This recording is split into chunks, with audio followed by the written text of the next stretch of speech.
პროფესორი ნინო ფორაკიშვილი, იმუნოლოგიის და მიკრობიოლოგიის კათედრის დამფუძნებელი თბილისის სახელმწიფო უნივერსიტეტში. გარდა ამისა, მე ვარ principal lecturer ვესტმინსტერის უნივერსიტეტში, დიდ ბრიტანეთში. იმუნური სისტემა უნიკალური სისტემაა, რომელიც დგას ჩვენი ინდივიდუალობის სადარაჯოზე. ანუ ის, რომ ჩვენ ვართ იმიტომ, რომ არსებობს იმუნური სისტემა. იგი უარყოფს ყველაფერს, რაც არის გარედან შემოჭრილი. ბაქტერია, ვირუსი, სოკო, უცხო ან გადაგვარებული უჯრედი.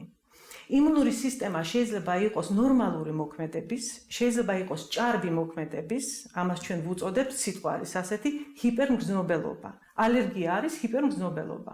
ანუ ჭარბი, არანორმალური მოქმედება იმუნური სისტემის. ყველას გაგიგიათ იმუნოდეფიციტი. დეფიციტი არის რაღაცის ნაკლებობა, არა? ამ შემთხვევაში იმუნური სისტემის დეფიციტია. ჩვენ ვიცით შიცი, რომელიც არის შეძენილი იმუნოდეფიციტი, შეძენილი ვირუსის გამო. მაგრამ არსებობს კიდევ თანდაყოლილი იმუნოდეფიციტები, ანუ ისეთი სიტუაცია, როდესაც ადამიანი იბადება უკვე უმოქმედო იმუნური სისტემის სამწუხაროდ მქონე, ასე ვთქვათ, ადამიანი. ამიტომ იმუნური სისტემა და იმუნოლოგობა ნიშნავს იმას, რომ თქვენ სწავლობთ არა მხოლოდ კონკრეტულად იმუნური სისტემის მოქმედებას, მის რეაქციას პათოგენების შეჭრაზე, არამედ ეს არის ავთვისებიანი სიმსივნეების განვითარება, ალერგიები, რევმატოიდული ართრიტი, იმუნოდეფიციტები, ვაქცინების შექმნა, ეს არის იმუნოლოგიის საქმე. ისევ და ისევ მედიცინასთან ერთად ფუნდამენტური მეცნიერება მონაწილეობს ახალი ვაქცინების განვითარებაში. ბიოქიმიკოსი, ბიოფიზიკოსი, თუნდაც ფიზიკოსი ან ქიმიკოსი, მისთვის უფრო ადვილი იქნება ამ პროფესიის დაუფლება. ალბათ საჭირო იქნება რაღაცა პატარა კურსის გავლა. ასევე ვეტერინარიაში თუ იკითხება იმუნოლოგიის კურსი, განათლების პროცესში, ვეტერინარს შეუძლია, რომ თავისუფლად გახდეს სრულყოფილი იმუნოლოგი. კითხვა არის საჭირო მუდმივად სპეციალური პერიოდიკის და პრესის და კარგი ცოდნა ინგლისური ენის, რადგანაც ეს არის საერთაშორისო ენა.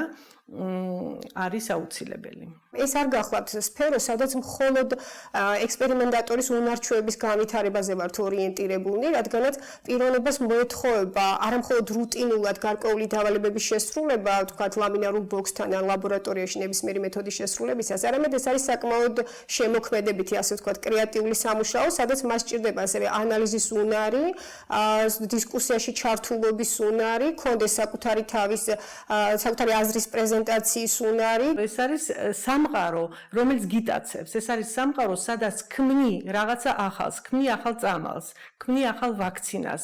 მონაწილეობ იმაში, რომ უმკურნალო და ახალი მკურნალობის ახალი მეთოდები გამოიყენო. ანუ ადამიანს ეხმარები ყველანაირად, ყველა მხრიდან.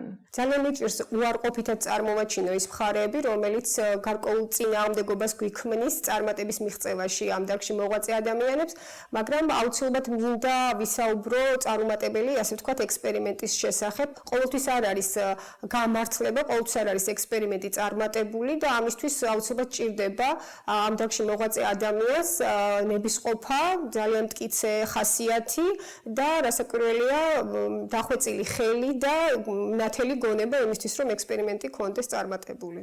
იმუნოლოგია მეცნიერების შედარებით ახალგაზრდა დარგია, მაგრამ სწრაფად განვითარებადი და შეიძლება ითქვას, რომ იმუნოლოგიაზე დაყრდნობით ვითარდება დღევანდელი ინოვაციური მედიცინა. ადამიანს შეუძლია იმუნოლოგიის კურსის გავლის შემდეგ ისეთი უნარჩვევები მიიღოს, რომ იმუშავებს როგორც მედიცინაში, იმუშავებს ვეტერინარიაში, იმუშავებს კვებით მრეწველობაში, იმუშავებს ვაქცინების განვითარებაში და ასე შემდეგ. ჩემი პირადი სურვილი იქნებოდა, რომ წამოვიდნენ ის ადამიანები, რომლებსაც ძალიან უყვართ ლაბორატორიაში მუშაობა, რაც გინდა ისეთი პოზიციას მიაღწიონ ექსპერიმენტატორის ხელი და ლაბორატორიაში საკუთარი ხელით მიღებული შედეგით განცდილი სიხარული არის კიდევ უფრო სხვა, რომელიც ჩემი სურვილია, რომ განიცადოს თითოეულმა მათგანმა, რომელთაც წარმატებული ექსპერიმენტის მიღებული შედეგებით.